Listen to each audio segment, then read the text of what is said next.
وصحبه وسلم وارزقنا الكمال المتابعة له ظاهرا وباطنا في عافية وسلامة برحمتك يا أرحم الراحمين. الحمد لله رب العالمين.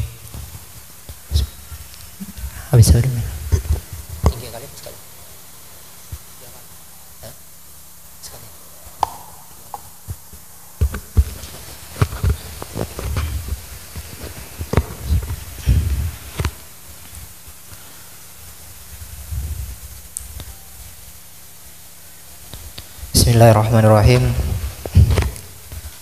Alhamdulillahirabbil alamin wa bihi nasta'in ala umuri dunya waddin. Allahumma shalli wa sallim ala sayyidina Muhammadin sayyidil anbiya wal mursalin wa alihi al-mutahharin wa ashabihi ajma'in wa tabi'in wa tabi'it tabi'in wa man tabi'ahum bi ihsanin ila yaumiddin. Amma ba'du. Faqala al-Habib Abdullah bin Al-Haddad fi kitabih Nasaitiniyah wal Wasail Imaniyah ila qawlihi radhiyallahu ankum. Waqala radhiyallahu anhu wa tilkal martabatu hiyallati tali martabatan nubuwah wa jami'u maratibil mu'minin anzalu minha fa innal ulama al-amilin hum al-wasitatu baina rasulillahi sallallahu alaihi wasallam wa bainal muslimin. Wa qad qala Allah ta'ala fi fadli ahli al-ilmi syahidallahu annahu la ilaha illa huwa wal malaikatu wa ulul ilmi qa'iman bil qist. Fanzur kaifa qaranahu ma'a malaikatihi fi syahadah ala tauhidih wa qiyamihi bil qisti wa huwal adlu. Wa qala ta'ala qul hal yastawil ladzina ya'lamuna wal ladzina la ya'lamun ay la yastawuna la fid dunya wa la fil akhirah walakin yufaddilullahu man ya'lam ala man la ya'lam bi darajatin katsirah. Qala ta'ala yarfa'illahu alladhina amanu minkum wal ladzina utul ilma darajat ay 'alal ladzina amanu. Wa qala alaihi salatu wassalam al ulama warasatul anbiya li anna al anbiya lam yuwarrithu dinaran wala dirhaman wa innama warasul ilma. Al hadits. Wa qala alaihi salatu wassalam la hasada illa fisnatain. Rajulun atahu Allahul hikmah fahuwa yaqdi biha wa yu'allimuha ana al-lail wa ana an-nahar. Wa rajulun atahu Allahu mala fahuwa yunfiqu minhu ana al-lail wa ana an-nahar. Wa ma'na al-hasadi hahuna al-ghibtah wa hiya mahmudatun fi umuril akhirah. Wa qala alaihi salatu wasalam fadlul alim 'alal 'abid ka fadli ala adna rajulin min ashabi. Wa fi riwayatin ukhra ka fadlil qamari lailatal badri ala sa'iril kawakib. Fa idza kana fadlul alimi 'alal 'abidi bi hadzal mathabah ma'anna al-'abida la yakhlu an ilmin wa ibadatihi walau la dzalika lam yusamma 'abidan fa kaifa yakunu fadlul alimi 'alal jahil. Wa fadlul ilmi wa ahlihi la tuhsa wa kitabullah wa sunnatu rasulih sallallahu alaihi wasallam wa atharus salafis salih masyhuratun wa ma'rufatun fi dzalik. Wal kutubu masyhunatun biha a'ni bi fadailil ilmi wal ulama. Qala Ali radhiyallahu anhu al ilmu khairun minal mal. Al ilmu yahrusuka wa anta tahrisul mala. Al ilmu yahrisuka wa anta tahrisul mala. Wal ilmu yazidu bil infaq wal malu yanqusu bihi. Wal ilmu hakimun wal malu mahkumun alaih. Betul dibaca terjemahan halaman 141.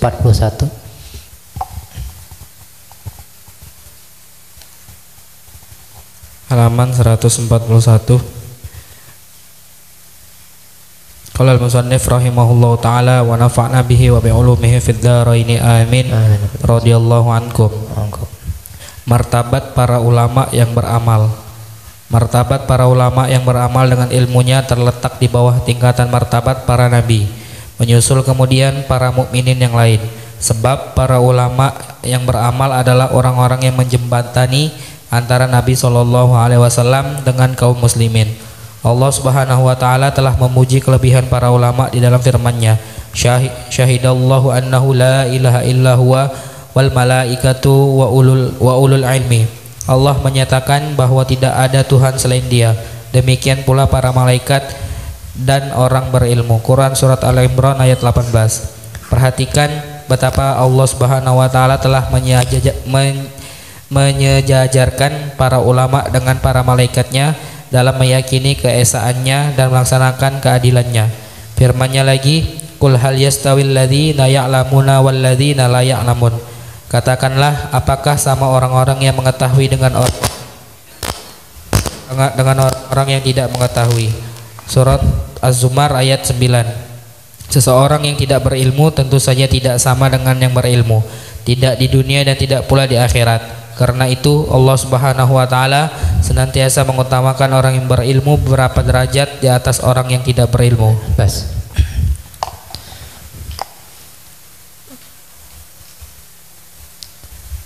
Pembahasan tentang keutamaan dan kelebihan serta kemuliaan kedudukan para ulama yang beramal.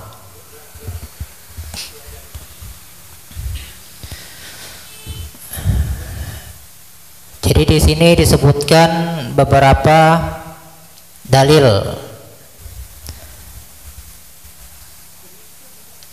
baik daripada Al-Qur'anul Karim yang mana menyebutkan ketinggian daripada kedudukan para ulama yang beramal. Begitu juga disebutkan di dalam hadis Nabi Shallallahu Alaihi Wasallam yang mana menunjukkan di situ daripada tingginya derajat atau kedudukan seorang alim yang beramal. Kenapa diantaranya alasan kedudukan ataupun martabat al-alim, al-amil atau al-ulama wal-amilin, para ulama yang beramal dengan ilmunya, mempunyai kedudukan yang tinggi. Di antaranya di sini disebutkan dalam Al-Qur'an, yang mana Allah menyebutkan di dalam Al-Qur'an, syahidallahu annahu la ilaha illa huwa wal malaikatu wa ulil ilmi. Di dalam ayat tersebut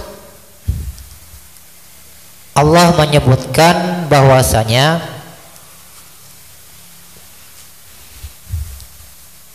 tidaklah bersungguh-sungguh dalam menyaksikan daripada kalimat la ilaha illa huwa atau la ilaha illallah itu kecuali yang mengetahui dan menyaksikan serta mengamalkan daripada kalimat la ilaha illallah atau kalimat tauhid, yang mengenal, yang mengerti dan menyaksikan dengan kebenaran tersebut, kecuali yang pertama Allah Ta'ala sendiri. Jadi Allah Maha mengetahui tentang zatnya sendiri bahwa la ilaha illa huwa.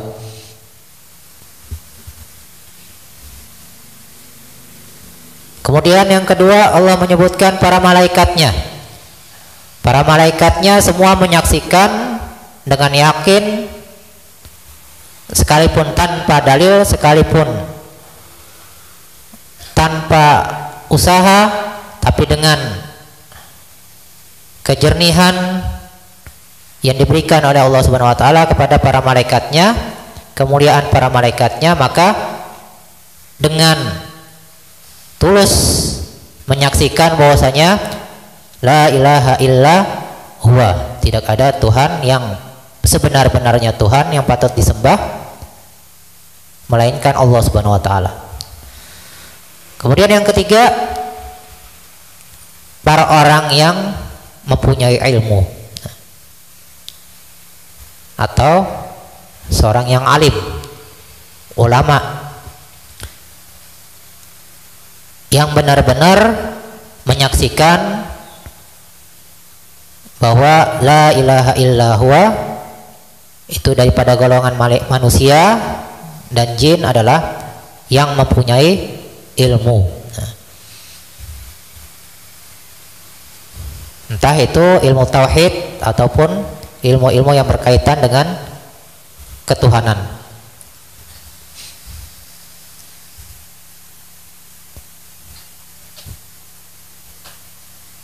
Nah, di antara orang-orang yang berilmu adalah para nabi dan rasul. Para nabi dan rasul itu semua mempunyai ilmu. Jadi nggak ada nabi ataupun rasul yang bodoh, nggak ada. Tidak punya ilmu, nggak ada. Pasti ada ilmu yang diberikan oleh Allah Subhanahu wa taala, terutama yang berkaitan dengan apa yang bakal mereka sampaikan kepada para umat. Maka mereka terlebih dahulu memahami daripada apa yang bakal mereka sampaikan.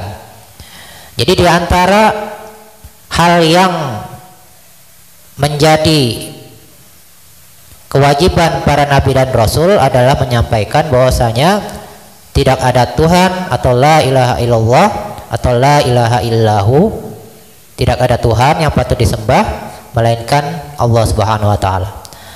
Jadi para nabi dan rasul itu sudah mengetahui dengan yakin, dengan haqqul yakin, bahwa tidak ada Tuhan yang patut disembah melainkan Allah Subhanahu wa taala.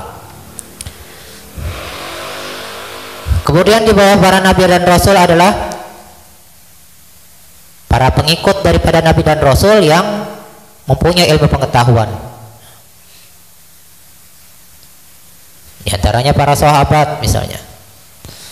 Para sahabat-sahabat yang mempunyai kedudukan yang tinggi di sisi para nabi dan rasul, mereka mempunyai ilmu sebagaimana apa yang sudah didapatkan daripada nabi dan rasul. Turun temurun akhirnya sampai kepada para ulama-ulama sampai akhir zaman, yang mereka dapatkan daripada guru-gurunya sampai kepada nabi dan para rasul, bahwa yang patut disembah, yang sebenar-benar Tuhan yang patut disembah adalah Allah Subhanahu wa taala.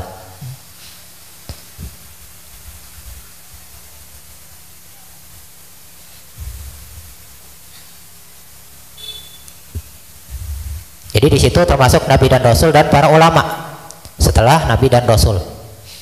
Adapun orang-orang yang misalnya ahli ibadah itu enggak termasuk daripada yang disebutkan di sini. Nanti dibedakan antara orang yang ahli ibadah dengan orang yang alim. Orang dikatakan ahli ibadah bahwa dia beribadah itu sesuai dengan ilmu yang sudah dia dapatkan. Adapun misalnya orang yang beribadah tapi tanpa ilmu, itu bukan dinamakan ahli ibadah. Itu dikatakan orang yang jahil. Sekalipun dia ibadahnya banyak tapi tanpa dasar ilmu. Tanpa dasar ilmu itu bukan dinamakan ahli ibadah. Nah, itu kedudukannya lebih ke bawah daripada ahli ibadah. Nah, nanti disebutkan ahli ibadah itu pasti mereka mengerti dengan ilmu yang berkaitan dengan ibadah yang mereka lakukan. Jadi misalnya kita nih mengaku ataupun merasa banyak ibadah, ana sehari 1000 rakaat, ana puasa Senin Kamis misalnya, ana puasa Nabi Daud misalnya. Tapi mengenai ilmu yang berkaitan dengan ibadahnya itu masih ada yang dia tidak mengerti. Ini yang kadang-kadang timbul. Contoh nih, misal orang yang ahli puasa, kadang-kadang pas bulan Syawal kan ada puasa 6 hari misalnya, bulan Syawal itu kadang-kadang karena kekurangan ilmu pengetahuan, kadang-kadang timbul pertanyaan atau timbul di hatinya atau timbul pertanyaan dari dirinya, ini bisa nggak ya niatnya digabung dengan puasa Syawal Senin Kamis. Nah berarti dia kalau masih tidak mengerti hal seperti itu bukan dinamakan ahli ibadah. Sedangkan dia sudah terus menerus dia mengamalkan puasa Senin Kamis misalnya. Terus misalnya ketika hari tasyrik, bagaimana misalnya? Terus misalnya pas hari Jumat, misalnya orang yang mengamalkan puasa Nabi Daud, oh boleh nggak ya puasa hari Jumat, puasa sunat? Nah itu sudah ada di apa namanya di pelajaran fikih, itu sudah dibahas tentang puasa sunnah di hari Jumat. Wah, nah nggak berani, katanya haram puasa hari Jumat. Nah, karena kekurangan daripada ilmu pengetahuan tentang ibadah yang sebenarnya dia lakukan. Padahal dia sudah mengamalkan puasa Nabi Daud, tapi hal seperti itu dia masih tidak mengetahui, maka itu belum dinamakan ahli ibadah. Wana amalan anak berjamaah 5 waktu di masjid misalnya. Tentang bagaimana berjamaah kadang-kadang masih nggak paham.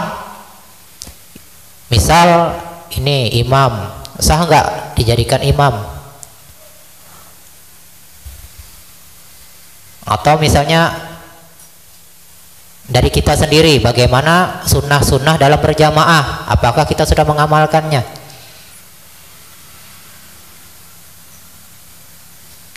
Nah, itu kadang-kadang masih banyak daripada ilmu-ilmu yang berkaitan dengan misalnya sholat berjamaah yang kita tidak tahu.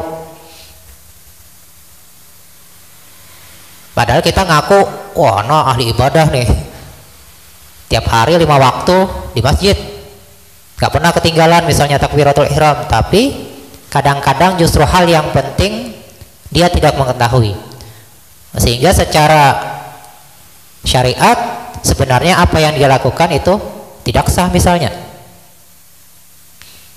Nah itu banyak yang sebenarnya ibadah-ibadah yang kita lakukan itu kadang-kadang masih banyak kekurangan kita daripada ilmu pengetahuan yang berkaitan dengan ibadah yang kita lakukan. Maka orang-orang yang seperti itu belum dinamakan ahli ibadah. Jadi tidak termasuk golongan yang disebutkan di sini nih, nanti ahli ibadah, al-abid, belum. Jadi belum ada kita yang mungkin dalam derajat al-abid.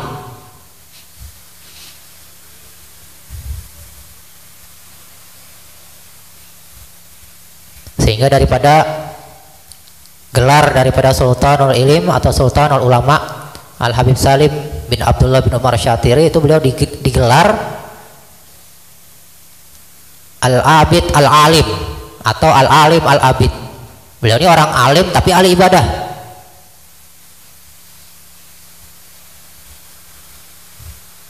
Contoh lain juga misalnya Guru Mulia Al-Habib Umar, seperti itu juga. Beliau selain alim, ahli ibadah juga. Ibadahnya banyak, ilmunya banyak juga.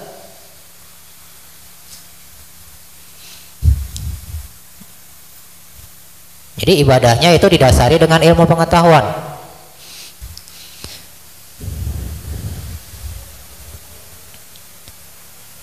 Jadi intinya kita sangat dianjurkan untuk mempelajari ilmu agama yang berkaitan dengan apa yang kita lakukan dalam sehari-hari. Jadi perlu kita pelajari, misalnya kita mengamalkan puasa sunnah, kita mengamalkan sholat-sholat sunnah, itu perlu kita pelajari. Perlu kita pelajari hal-hal yang berkaitan dengan apa yang kita amalkan, apa yang menjadi ibadah kita.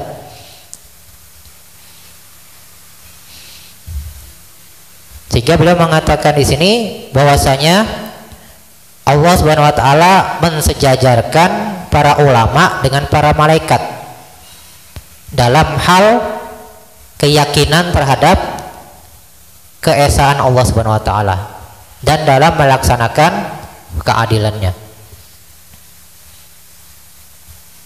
Jadi orang yang alim, yang mengerti hal-hal tentang ketauhidan tadi, tentang bagaimana keadilan Allah Subhanahu wa taala, itu derajatnya itu sudah setara dengan para malaikat.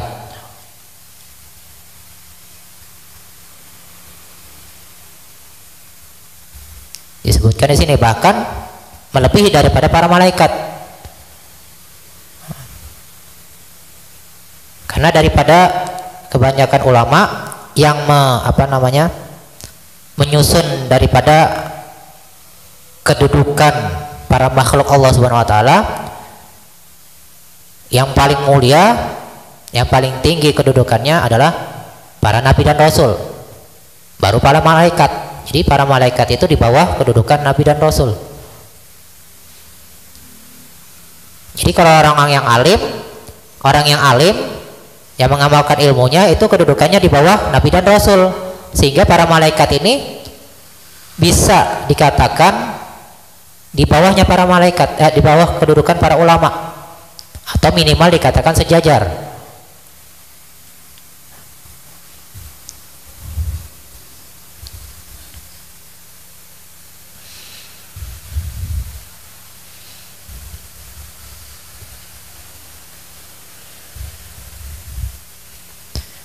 Kemudian di ayat yang lain juga disebutkan bahwasanya Allah Subhanahu wa taala berfirman, "Qul hal yastawil ladzina ya'lamuna wal ladzina la ya'lamun." Katakanlah, di sini maksudnya kita disuruh merenungkan. Kita di sini disuruh memikirkan.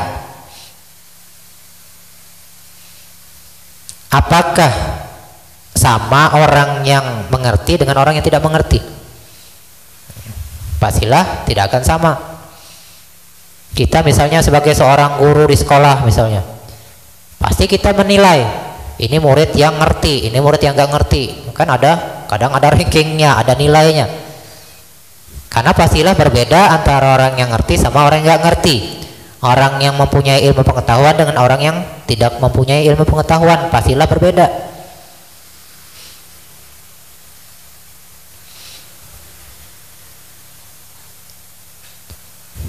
Baik kedudukan mereka itu di dunia, terlebih-lebih lagi di akhirat.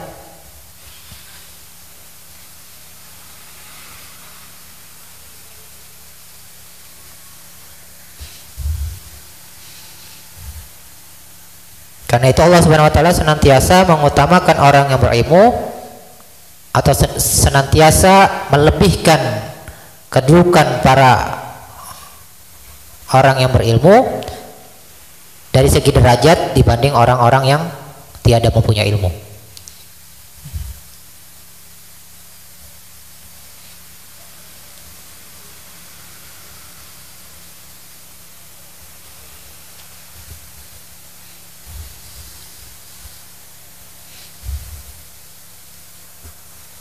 Jadi jangan kita merasa, wah anak sama aja sama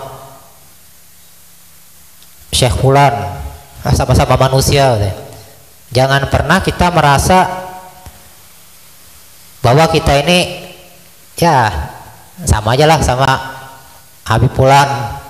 Melihat di misalnya Habib Fulan misalnya, atau melihat seorang alim, sama aja kita sama-sama makan nasi, sama-sama perlu sama istri, sama-sama ini, sama-sama itu. Nah, jangan ada kita berpikir bahwa kita ini mempunyai kedudukan yang sama dengan para ulama. Melihat kekurangan mereka, wah sama aja. Sekalipun misalnya secara kasat mata kita mereka melakukan kesalahan,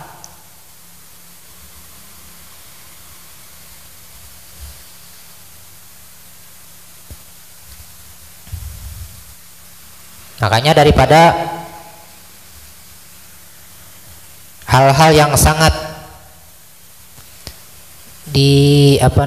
diwaspadakan kepada kita untuk berhati-hati terhadap para ulama. Jangan sampai kita bersangka jahat terhadap para ulama, apalagi menjelek-jelekan ulama,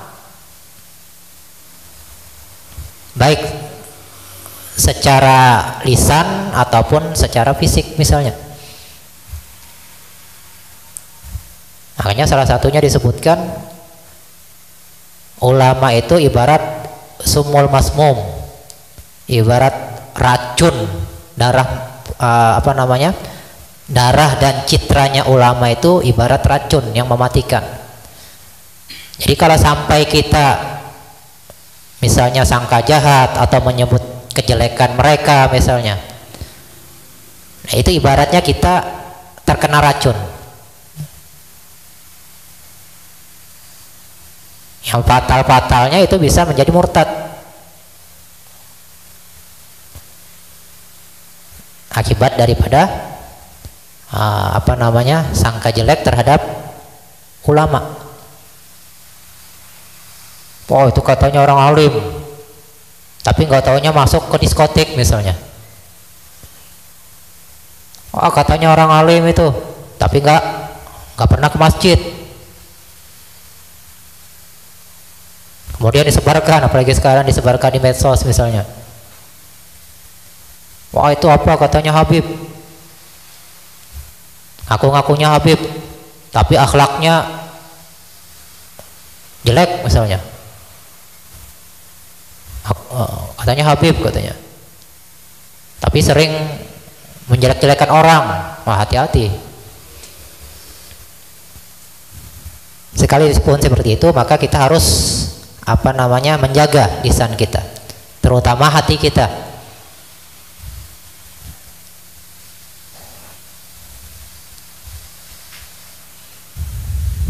Apalagi kalau kita tahu itu orang yang alim.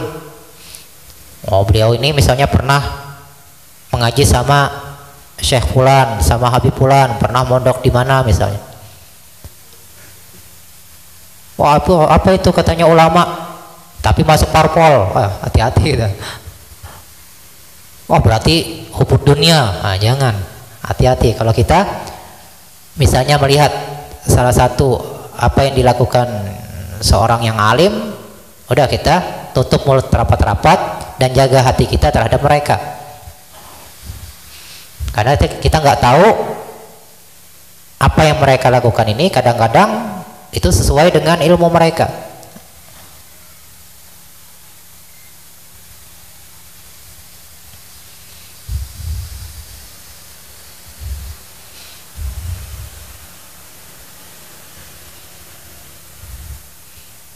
Ya, paling misalnya kita sampaikan di kitab disebutkan, jadi kalau sudah ulama, orang alim itu sebaiknya jangan berkecimpung di dunia. Nah, di kitab disebutkan seperti itu. Misalnya kita ngelihat, ada orang alim tapi sibuk ke parpol, sibuk mencalonkan diri. Nah, jangan kita sampai sangka jelek terhadap mereka. Ya udah, mereka.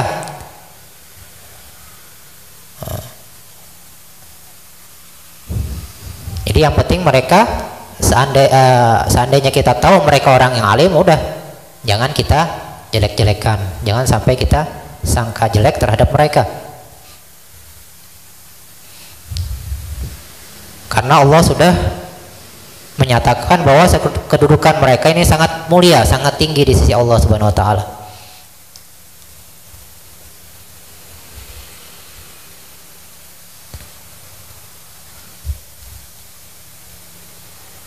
Kemudian di ayat yang lain disebutkan, yarfa'illahu alladziina aamanu minkum walladziina utul ilma darajat, bahwa Allah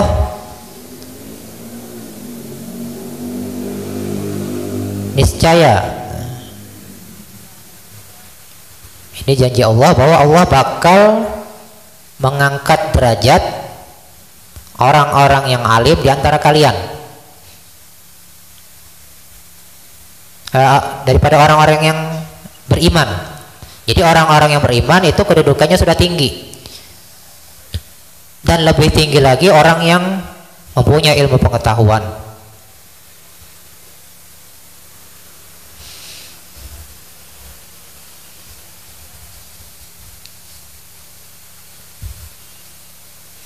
Baik di dunia, terlebih-lebih di akhirat.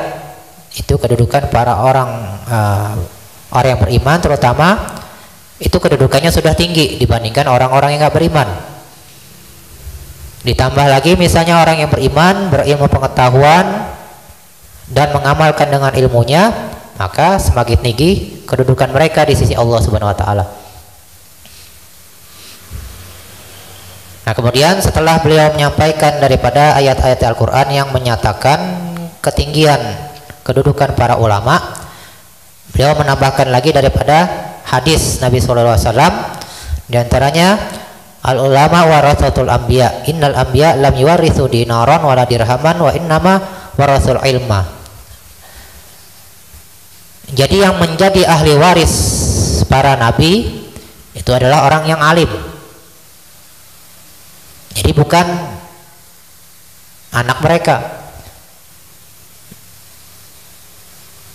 Oh, dia anak nabi misalnya, berarti yang mewarisi daripada kenabian.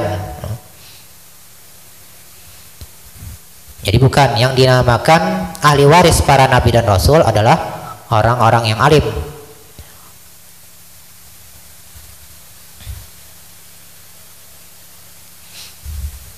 Makanya diantaranya anak Nabi Nuh. Anak Nabi Nuh itu bahkan Allah menyatakan itu bukan anakmu karena dia tidak mengamalkan sebagaimana amalan kalian. Jadi nggak sama. Artinya dia tidak menjalani tugas ataupun apa yang semestinya mereka amalkan daripada sebagai pengikut seorang nabi. Jadi tidak sama. Jadi kan nabi tugasnya seperti ini.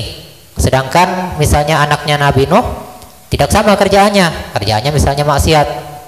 Maka kata Allah itu bukan anakmu. Jadi sudah terputus. Jadi tidaklah seorang keturunan daripada para nabi dan rasul itu dinamakan pewaris para nabi.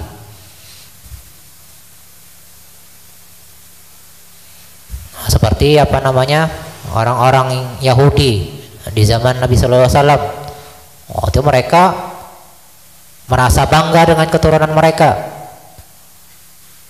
Oh, kami ini anak keturunan daripada Harun misalnya, anak keturunan daripada nabi-nabi kami ini. Tapi mereka tidak mengamalkan sebagaimana apa yang diamalkan daripada datuk-datuknya daripada nabi dan rasul, sehingga pengakuan mereka itu tidak sah di sisi Allah Subhanahu wa taala. Jadi yang dinamakan pewaris para nabi dan rasul adalah orang yang alim yang mengamalkan ilmunya.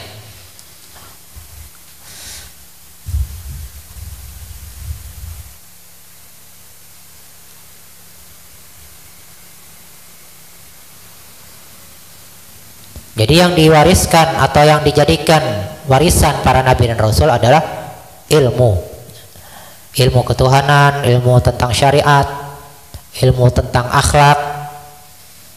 Itulah yang mereka turunkan kepada umat-umat mereka.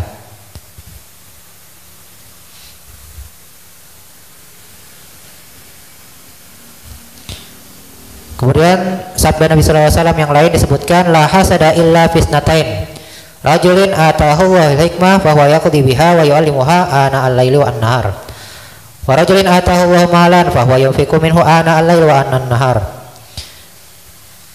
Jadi tidak ada atau tidak diperbolehkan, tidak pantas untuk kita iri dengki, kita ingin untuk menuruti. Jadi kita misalnya nih ada beberapa macam orang, ada misalnya orang kaya, ada orang alim, ada artis, ada ahli politik, ada profesor misalnya dan lain sebagainya daripada golongan manusia. Nah, yang mana yang patut kita ingin untuk menjadi seperti mereka? Nah, ini maksudnya seperti itu. Kita tuh ingin menjadi seperti mereka. Jadi bukan hasud, iri dengki di sini yang dimaksud. Yang dimaksud di sini tidak pantas kita kepingin untuk menjadi seseorang kecuali seseorang itu diantara dua macam orang ini.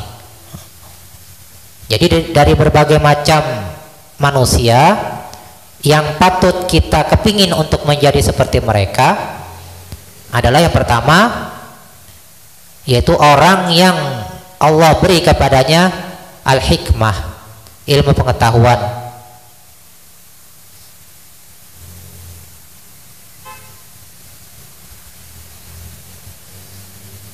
Nah, hikmah ini hasil daripada mereka mempunyai ilmu pengetahuan, mereka belajar, menuntut ilmu, kemudian mereka mengamalkan, kemudian mereka makanannya daripada yang halal-halal, maka Allah akan mewariskan kepadanya, memberikan kepadanya al-hikmah.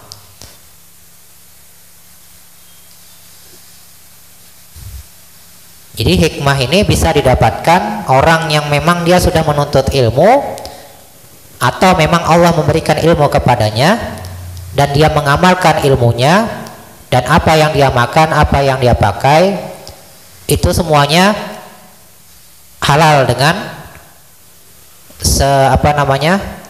usaha yang sudah dia maksimal untuk mencari kehalalan tersebut. Nah, sebagaimana ilmu yang sudah dia pelajari ini, ya mentok-mentoknya seperti ini misalnya yang halal. Memang kita nggak bisa mencari yang halal 100% misalnya. Tapi misalnya ini kalau sudah yang disampaikan Nabi misalnya seperti ini, ya udah, ini boleh kita makan, artinya halal di situ. Kalau kita mencari yang 100% halal itu bisa dikatakan mustahil. Sedangkan di zaman Imam Ghazali disebutkan di situ sudah sulit untuk menemukan yang halal 100% di sini ya. Tapi kalau apa yang sudah disampaikan ulama, ini batasan-batasannya yang tidak dinamakan syubhat dan haram, nah itu sudah masuk kategori halal yang kita diperbolehkan untuk mengkonsumsinya. Jadi orang yang diberikan oleh Allah al-hikmah itu orang yang mempunyai ilmu pengetahuan dan mengamalkan dengan ilmunya. Kemudian dengan ilmunya tersebut dia mengamalkannya dan mengajarkannya kepada orang lain siang dan malam.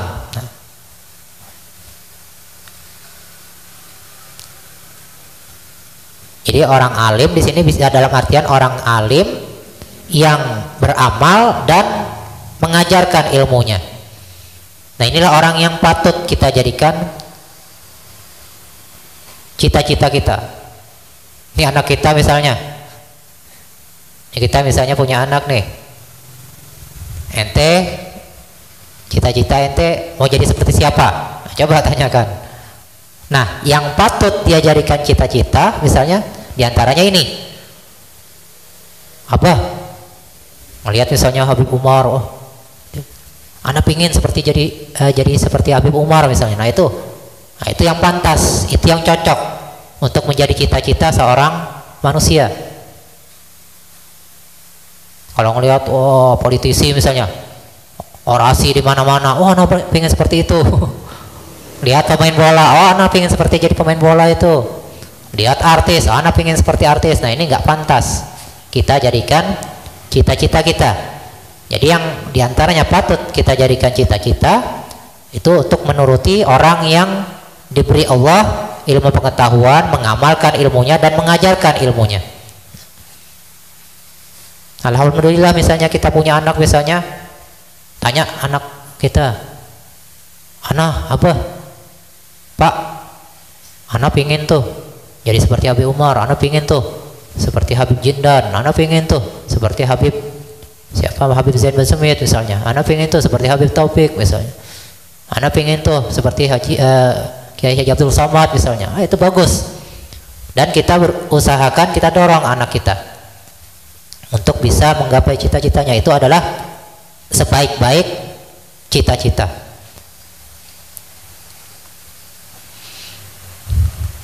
Nah kemudian yang kedua yang patut dijadikan cita-cita seseorang itu ingin menuruti orang yang mempunyai harta tapi dia gunakan untuk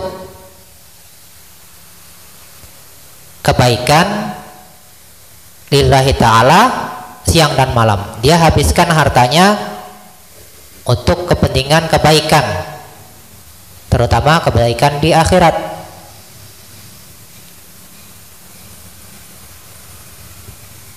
Ambil contoh misalnya bagaimana para sahabat, Sayyidina Utsman, oh itu luar biasa, beliau menyumbang pasti paling banyak.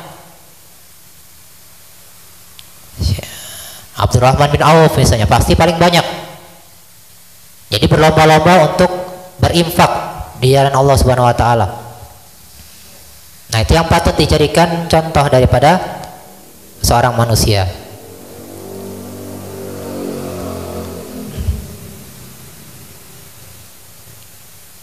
Jadi di sini yang menjadi syahidnya, yang menjadi ambilan kita, bahwasanya cita-cita yang paling tinggi yaitu antara dua: menjadi orang yang alim, beramal, dan mengajarkan ilmunya. Nah, itu cita-cita yang paling tinggi daripada seorang manusia. Atau ingin punya banyak harta tapi dia habiskan untuk kepentingan dunia dan akhirat.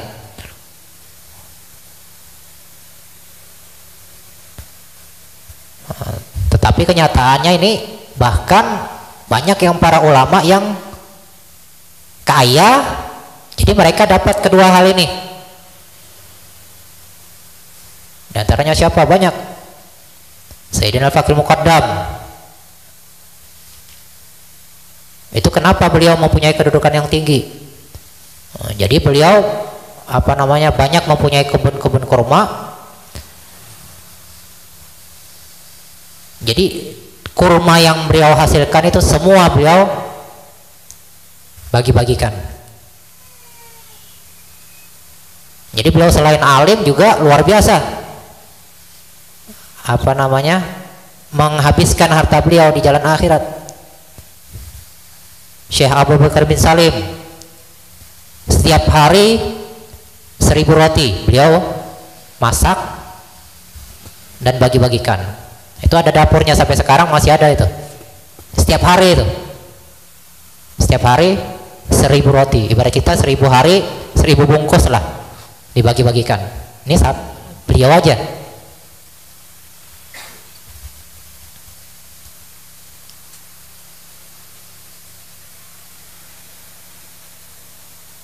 Imam Malik seperti itu juga, beliau habiskan hartanya di jalan akhirat, di jalan penuntut ilmu. Imam Abu Hanifah seperti itu juga, mereka banyak harta tapi mereka habiskan untuk jalan akhirat. Nah, itulah yang patut dijadikan contoh, karena tidaklah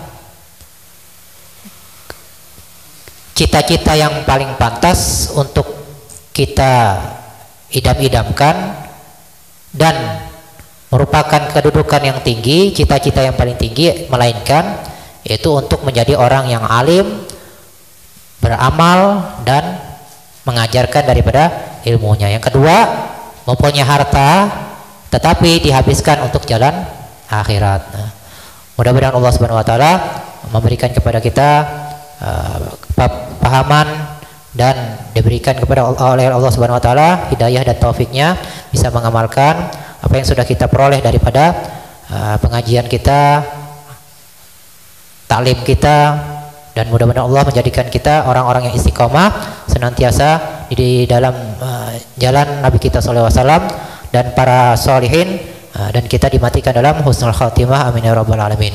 Itu dulu yang bisa disampaikan, kurang lebihnya mohon maaf, walafu minkum, wallahu subhanahu wa ta'ala alam.